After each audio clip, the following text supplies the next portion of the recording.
ক্ষমতা না আসতে খুন খারাপে সমস্ত বিএনপির যুব দলের প্রলোভন করতেছে। আমিও বিএনপি করি, কিন্তু বিএনপি করে ঠিক আছে, বিএনপিতে আমি ভোট দেবো না। কেন? আমি জামাত ইসলামকে ভোট দেবো। কেন দেবো? এই বিএনপির ভিতরে যত সন্ত্রাস, আগামী বিএনপির আমলে ম্যাডাম যখন করস পায় র্যাব তৈরি করলো, এই সমস্ত সন্ত্রাসগুলো, শীর্ষ সন্ত্রাসগুলো এই দেশ ছেড়ে পলাইছে, তারা আবার বাংলাদেশে আস্থানা নিছে। পুরে চাঁদাবাজি, মাদক ব্যবসা, পরিবহন চাঁদাবাজি, কোটি কোটি টাকা প্রতিদিন উঠতেছে। আমি বিপিন নূরকে জানাইছিলাম, আমি বলছি আপনাকে প্রথম উপদেষ্টার লগে বসায় দেন, কেউ দেয় নাই। কেন? আমি কি বাংলাদেশের নাগরিক না? আমার বাবা একজন সেনাবাহিনীতে চাকরি করে নেই? আমি মসজিদে নামাজ পড়তে গেছি, মসজিদের ভিতরে একটা থাপ্পড় খেয়েছি আমলিকের সন্ত্রাসীদের হাতে। আমি বিএনপির জন্য মাইর খেয়েছি। সে বিএনপির প্রলোভন আমাকে মাইরা কয় আমি আমলিক করি। আমার 14 গোষ্ঠীর ভিতরে কেউ আমলিক নেই। ফেসবুকে ছেড়ে দিছে আমি বাবার ব্যবসায়ী, আমার প্রতিদিন 10 লাখ টাকা, কিন্তু এক বেলা খাইলে 2 বেলার খবর থাকে না। আমার প্রশাসন কাজ করতেছে না, ঠিক আছে আমি মানতেছি।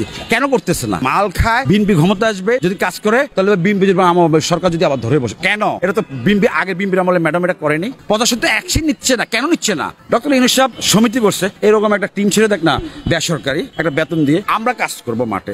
পুলিশ যদি কাজ না করে, সেনাবাহিনী যদি কাজ না করে, আমরা করব কাজ। কোনো সন্ত্রাস থাকবে না। যেমন পরিবহন চাঁদাবাজি এবং ফুড চাঁদাবাজি, হোটেল যে ব্যবসাগুলো হচ্ছে, মানে দেওয়া ব্যবসাটা, এটা বন্ধ করে দেখ, বাংলাদেশে কোনো সন্ত্রাস থাকবে না। যদি উনি না পারে আমাকে ডাকক, আমি যাব। এই সন্ত্রাস কিভাবে মূল উঠায় নিতে হয় আমরা কিন্তু বুঝি। কেন? সেনাবাহিনীতে কাজ করছে, আমি র্যাবও কাজ করছি। ডক্টর ইউনূস সাহেবের কাছে আমার দোহাই, আপনার কাছে কোনো সন্ত্রাসের কাছে দেশ বুঝাই দিয়েন না।